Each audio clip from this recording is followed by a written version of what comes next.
Ya vamos, ¿eh?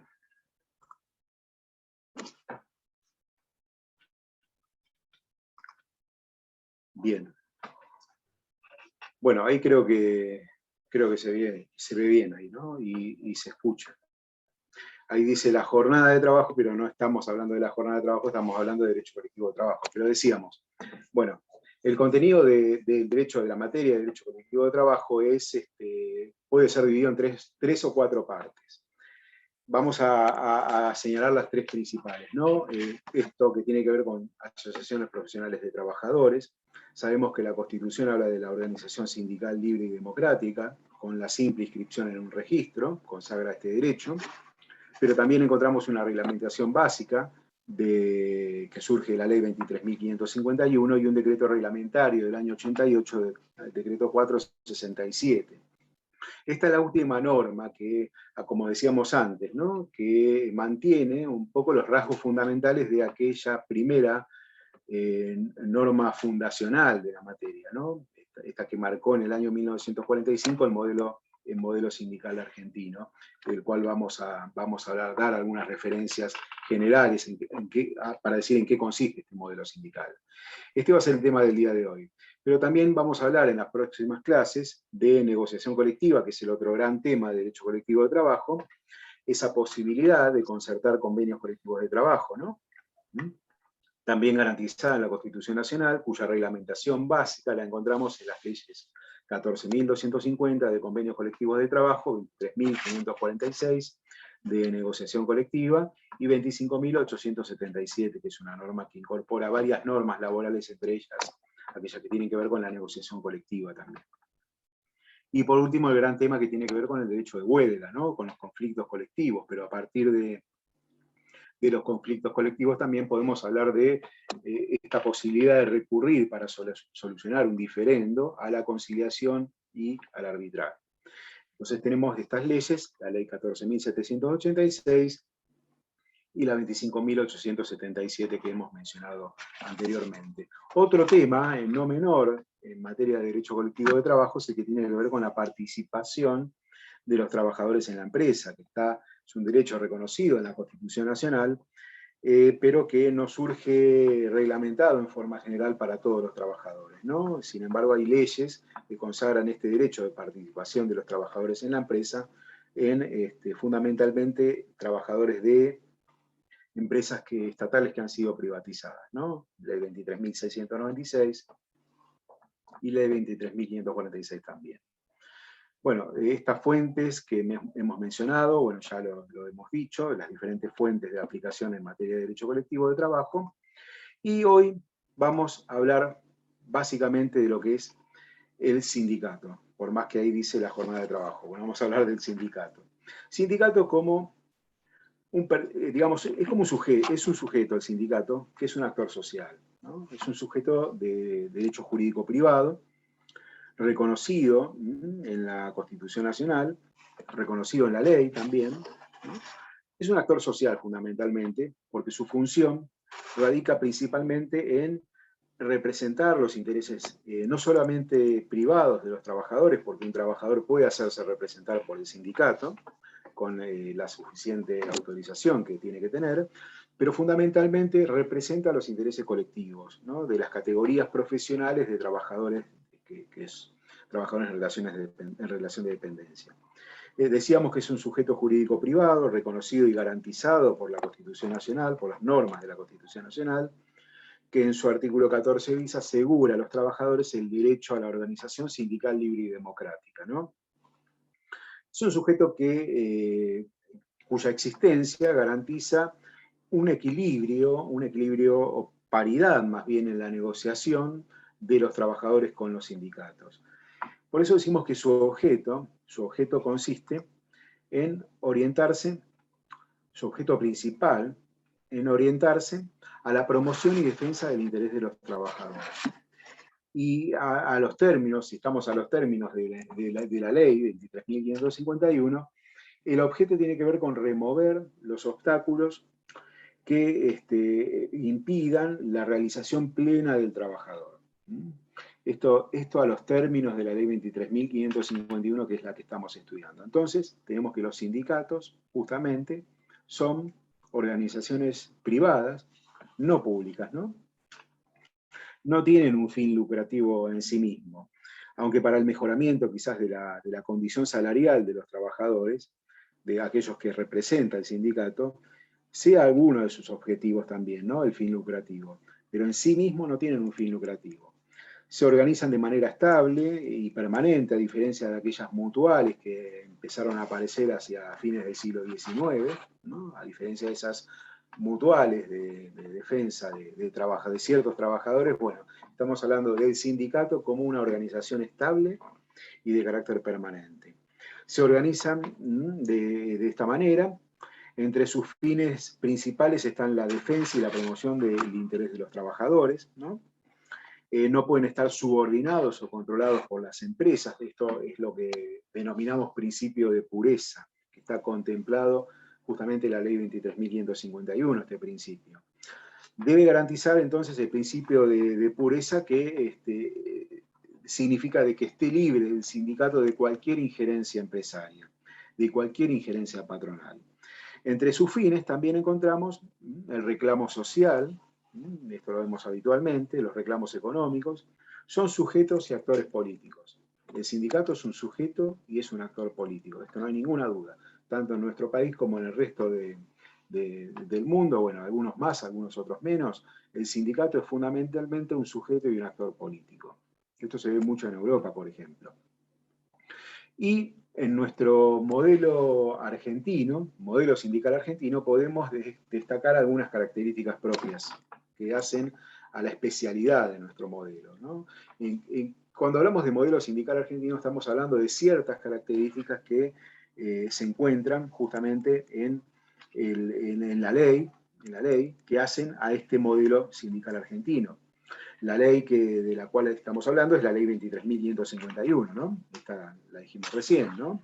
El decreto reglamentario 467 del año 88 reglamenta esta ley 23.551, una ley muy discutida en su momento, en la última parte del gobierno de Alfonsín, que de alguna manera se trató de una ley de consenso entre los principales partidos políticos de ese entonces.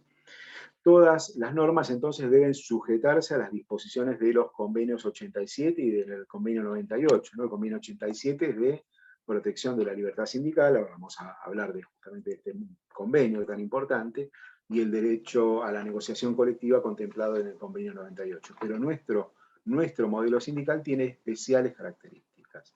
¿Y cuáles son estas especiales características? Bueno, existe en nuestro modelo sindical un ámbito de representación territorial sostenido en una base nacional, fundamentalmente, ¿no? A diferencia de otros modelos, bueno, el sindicato en nuestro modelo busca imponer lo que serían reglas homogéneas, ¿no? Para todos los representados, para todos los trabajadores, lo que lleva a un régimen que prefiere el ámbito más amplio territorial, el ámbito nacional. Por eso decimos que el ámbito de representación que se destaca en nuestro modelo sindical argentino es el ámbito de representación territorial sostenido en la base nacional.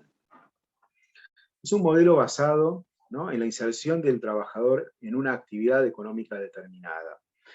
Por eso predominan en nuestro modelo sindical argentino los sindicatos por actividad y de alcance nacional, justamente por lo que hablamos anteriormente, ¿no?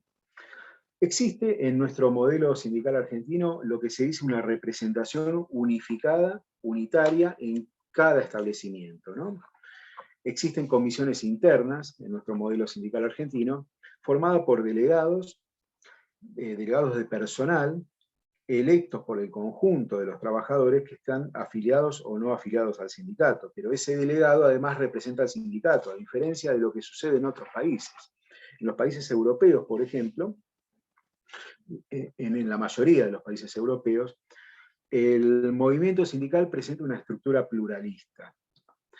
Quiere decir esto que la representación del trabajador en lo que es el seno de la empresa suele manifestarse a través de un sistema llamado de doble canal, ¿no? Tenemos sujetos colectivos de base, que son los que van a defender al personal, con prescindencia de que ese personal esté afiliado o no a un sindicato. Y esa defensa se expresa en reclamos internos que se realizan en el seno de la empresa, la discusión en la empresa, la búsqueda de soluciones inmediatas en ese plano, y se llaman en esos casos a esos representantes de trabajadores delegados de taller. Bueno, se realizan asambleas de personal, también existen los comités o consejos de empresas. Paralela y simultáneamente, por eso decimos lo del doble canal, actúan en esos mismos ámbitos, en esos mismos centros de trabajo, otros representantes, los representantes de los sindicatos reconocidos legalmente, ¿no? Son los llamados delegados sindicales. A diferencia de los delegados de taller, acá estamos hablando de los delegados sindicales. Y en ese contexto, entonces, esos delegados sindicales responden, lo hacen en calidad de órganos del sindicato legalmente reconocido y sirve entonces de vínculo entre los trabajadores, ¿sí? entre los trabajadores representados, los afiliados, en ese caso, y lo que es la conducción del sindicato. La representación en el modelo sindical argentino supera esta dualidad, la supera. Se estructura un sistema de representación unificada en la empresa, ¿no?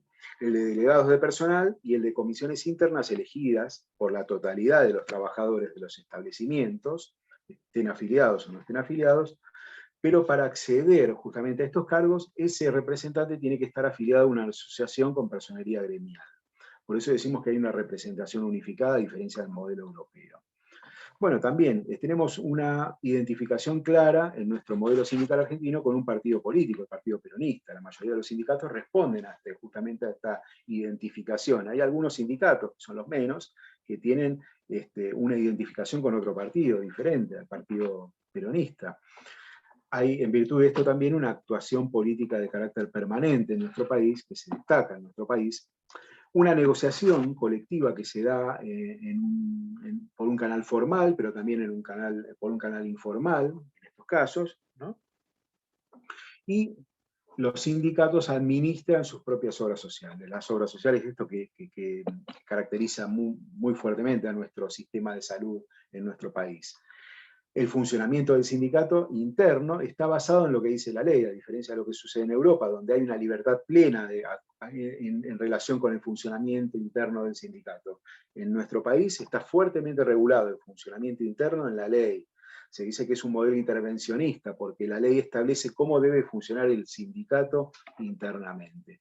Y una característica propia del modelo sindical argentino es la alta tasa de sindicación, cosa que no de afiliación, quiere decir también esto, ¿no? Cosa que no sucede en otros países, ¿no?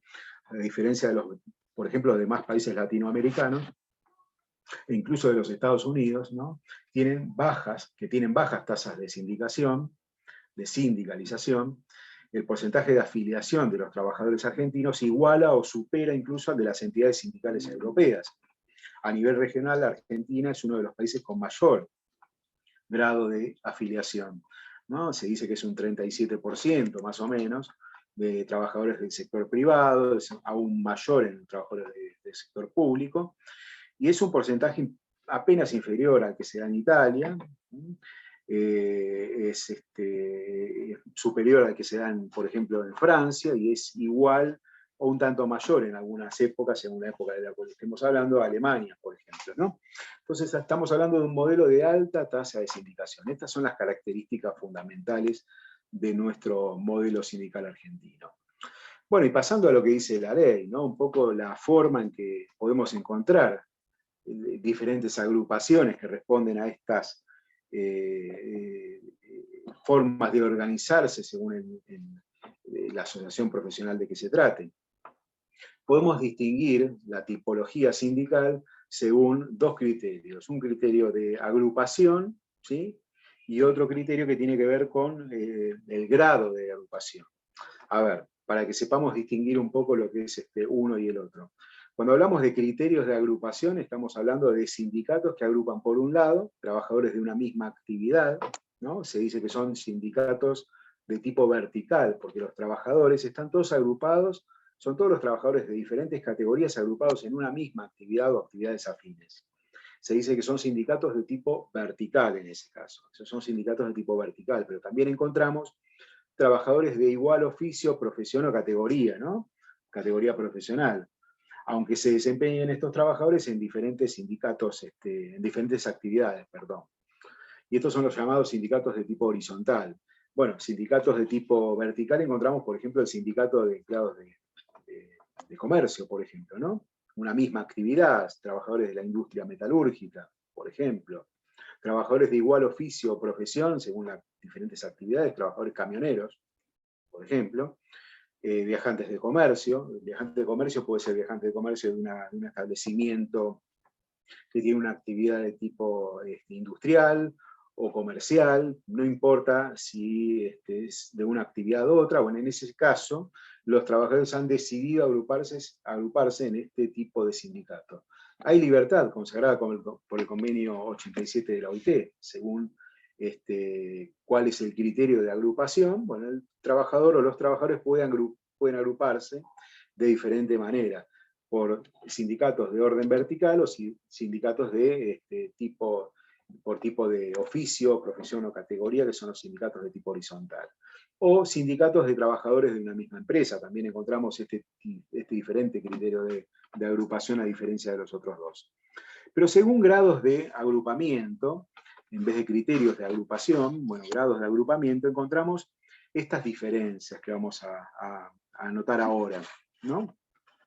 Por ejemplo, sindicatos de primer grado. Sindicatos de primer grado agrupan trabajadores en forma directa. Son los sindicatos llamados de base.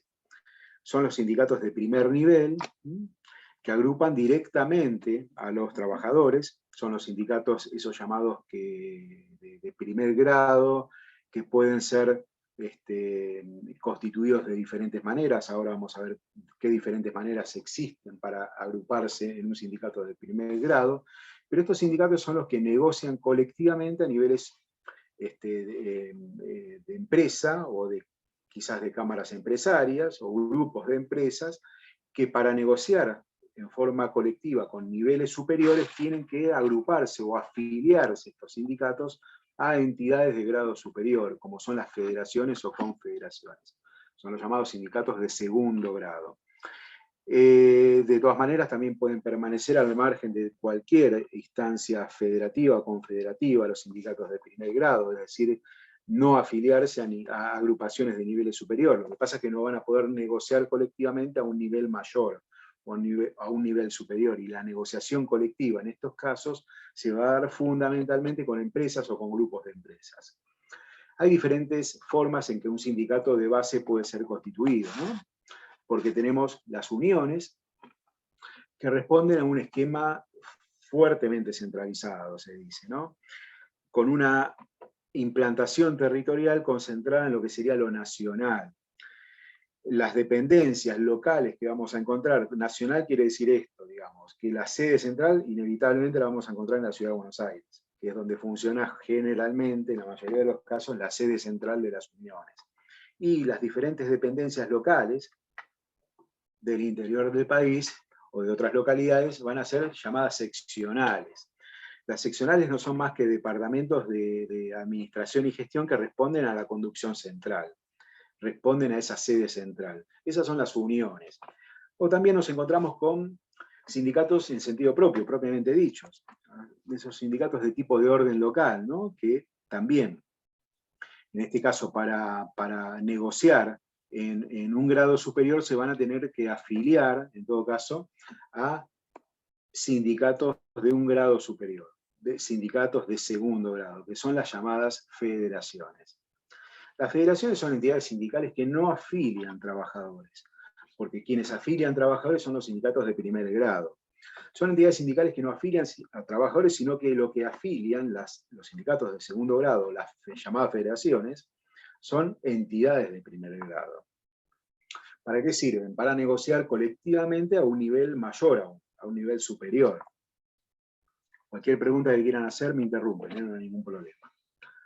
Los sindicatos de tercer grado, llamados confederaciones también, tienen un amplio grado de actuación, mayor aún que los sindicatos de segundo grado, o llamados también federaciones. Las llamadas confederaciones, en todo caso, tienen un ámbito sindical de actuación en el que agrupan a federaciones pueden agrupar las confederaciones a federaciones, o a sindicatos que no forman parte de una federación. Tampoco, en este caso, afilian trabajadores, los sindicatos de tercer grado o llamadas confederaciones. Confederación de Trabajadores de la Educación, por ejemplo, Confederación de Trabajadores de municipios, municipalidades. Hay 2 o 3 ejemplos de confederaciones, no son muchos tampoco, pero la mayoría vamos a encontrar ejemplos, en la mayoría de los casos vamos a encontrar ejemplos de sindicatos de segundo grado o federaciones. Confederación de Obreros y Empleados Municipales, decía, sí, Confederación de Trabajadores de la Educación, CETERA, ¿no? Confederación de Educadores Argentinos. Bueno, esos son los ejemplos de confederaciones o de entidades de tercer grado que vamos a encontrar. Hasta que llegamos a entidades de cuarto grado, o también llamadas centrales sindicales. Centrales sindicales. Acá dice entidades de cuarto grado, confederaciones, no, son centrales sindicales.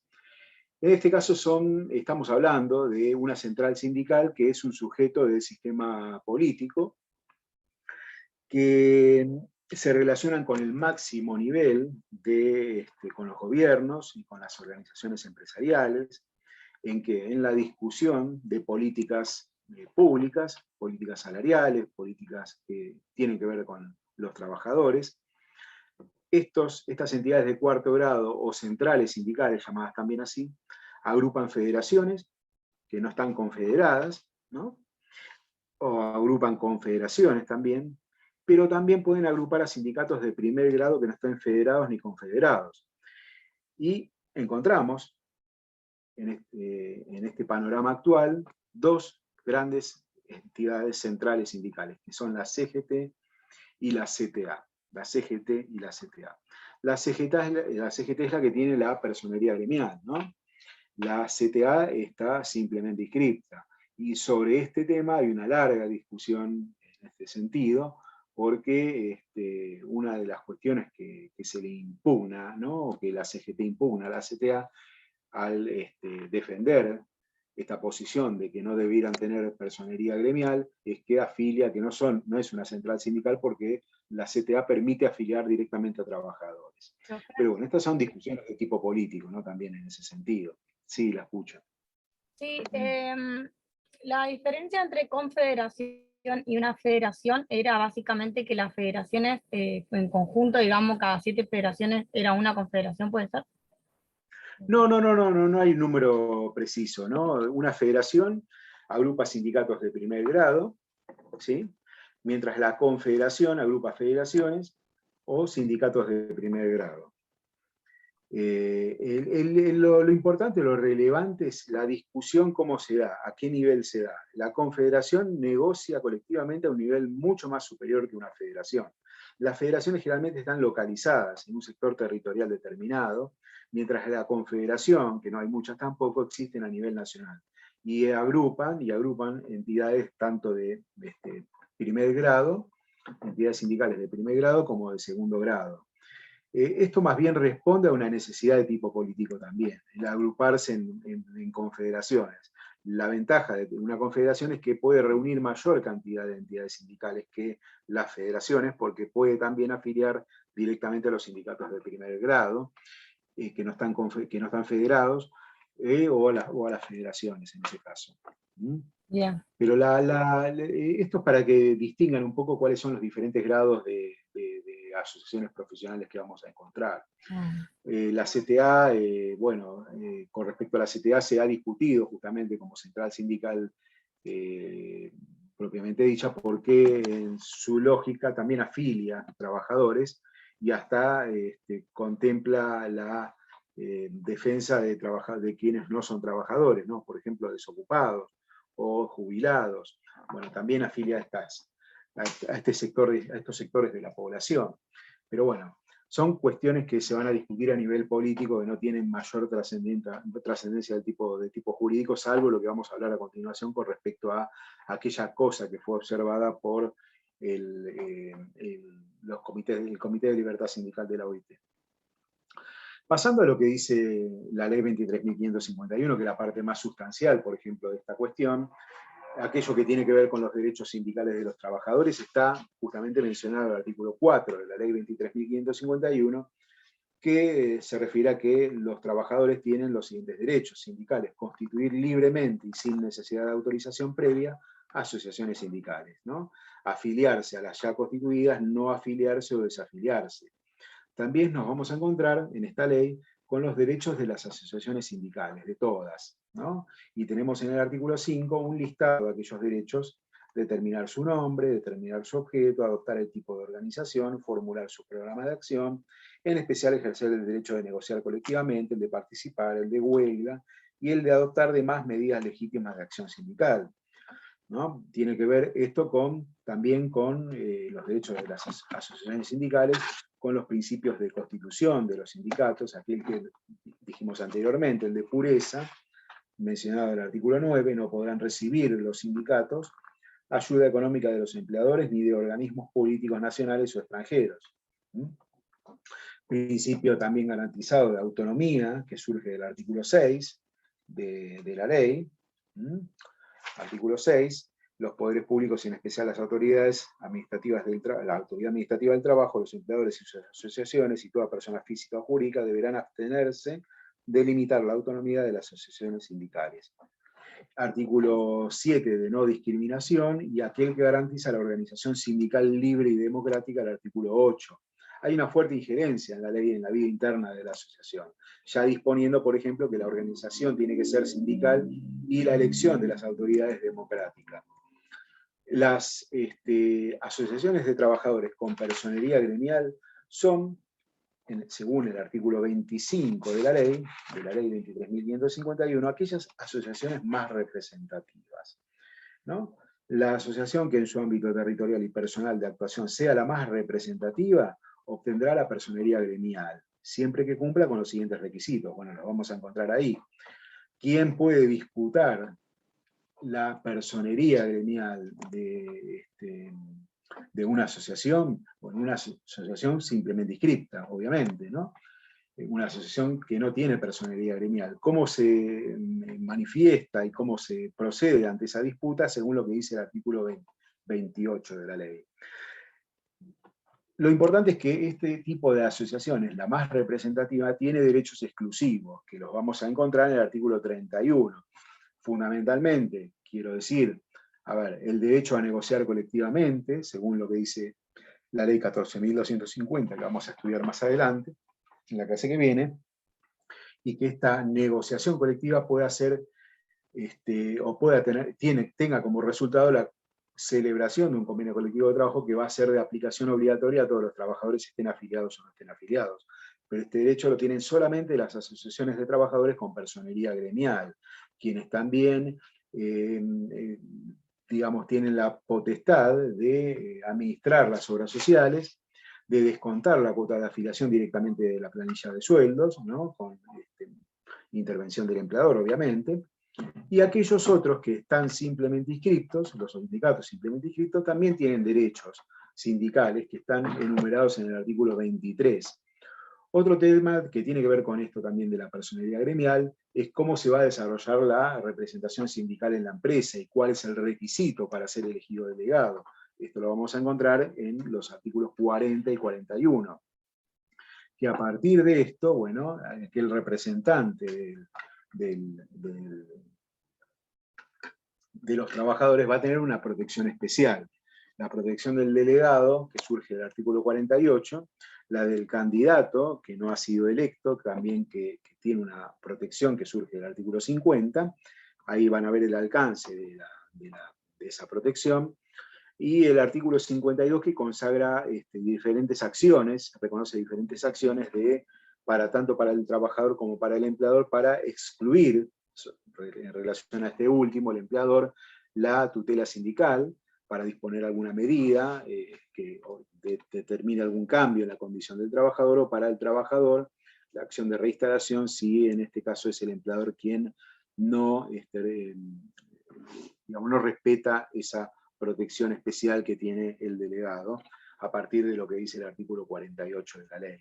Y una protección que tiene que ver con la tutela sindical de carácter general, que surge del artículo 47 para todos los trabajadores, ¿sí? Y los sindicatos reconocida en ese artículo.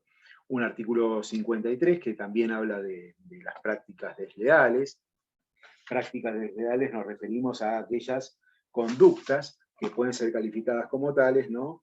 Prácticas desleales contrarias a la ética de las relaciones profesionales de trabajo por parte de los empleadores, o en su caso de las asociaciones profesionales que los representen, ¿no? Asociaciones profesionales de los empleadores.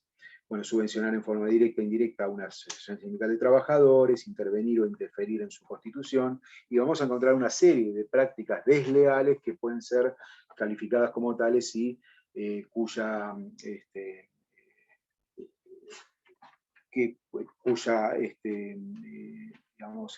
práctica puede ser impugnada ante la justicia. Sobre todo este tema tiene que ver esto de lo que venimos refiriéndonos al principio de esta charla, ¿no? Aquello que tiene que ver con la libertad sindical. Esta libertad sindical, cuyo primer significado lo encontramos vinculado mayormente a la libertad de asociarse y a la libertad de desafiliarse, siempre que uno quiera, pero posteriormente se amplió un concepto, el vinculado a la libertad sindical, que tiene que ver con el derecho a participar y a que se proteja la actividad de aquel que participa, ¿no? De aquel que realiza o que ejecuta esa actividad sindical.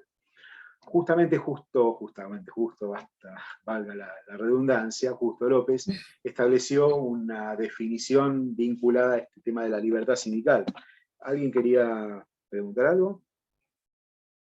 Justo López decía que la libertad sindical es un conjunto de poderes individuales y también colectivos que aseguran la independencia de sus respectivos titulares en orden a la fundación, vean ustedes en qué aspectos, ¿no? En todos los aspectos.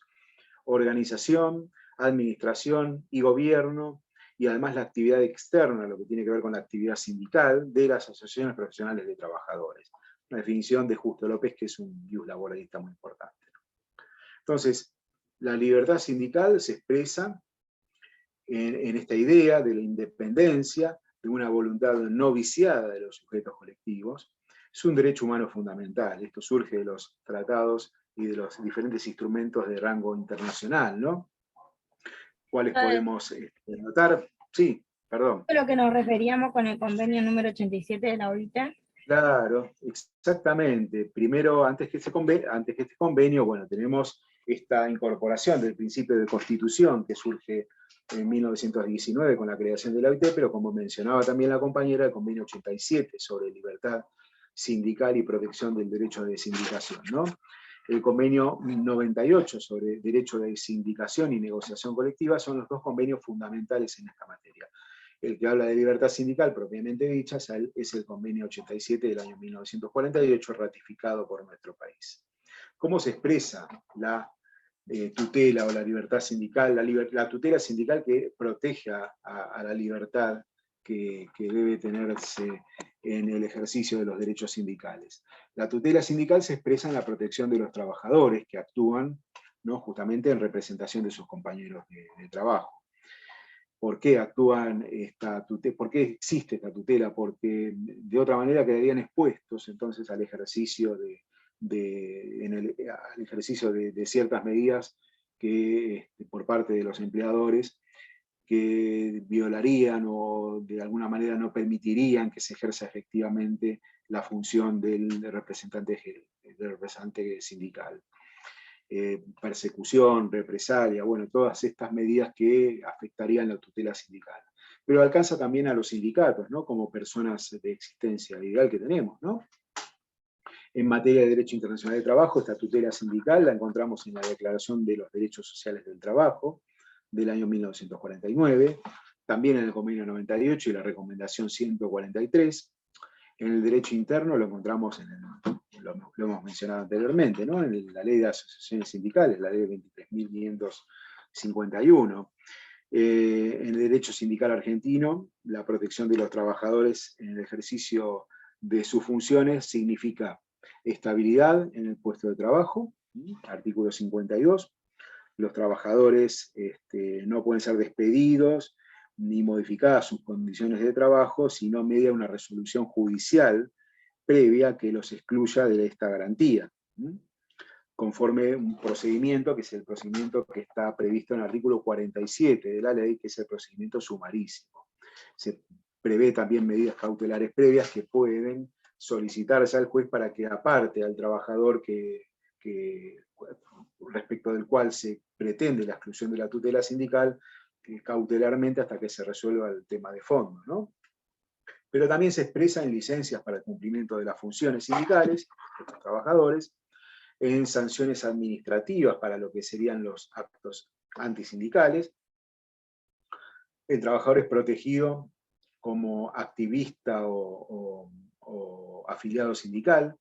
El artículo 47, lean ustedes, el artículo 47 se refiere justamente a esto, ¿no? Es una tutela general, como dijimos anteriormente, que comprende a todo trabajador o asociación sindical, simplemente inscripta o con personalidad gremial, acá no sé la diferencia, que fue impedido u obstaculizado en el ejercicio regular de los derechos de libertad sindical garantizados por la presente ley, podrá recabar el amparo de estos derechos ante el Tribunal Judicial competente. Esto es una acción de tipo sumarísima a nivel de lo que sería el procedimiento en el ámbito de la capital federal. Entonces, el trabajador está protegido no solamente, en función de si ese trabajador es representante sindical, sino también cualquier otro trabajador, sea activista o afiliado sindical, ¿sí? Que se encuentre vulnerado, que se presenten vulnerados sus derechos de libertad sindical. O los candidatos a puestos de representación sindical que no han sido elegidos, ¿no? Los candidatos electos tienen la protección que se vincula con la exclusión de tutela y el derecho a la reinstalación en estos casos. ¿Alguna duda hasta acá? Perdón, queda un minuto Bien, 40. vamos a pasar a la otra reunión y hablamos de estos dos temas, estos dos últimos temas, que hay que otro más también, Bueno, para cerrar este tema, ¿sí? Bien, vamos.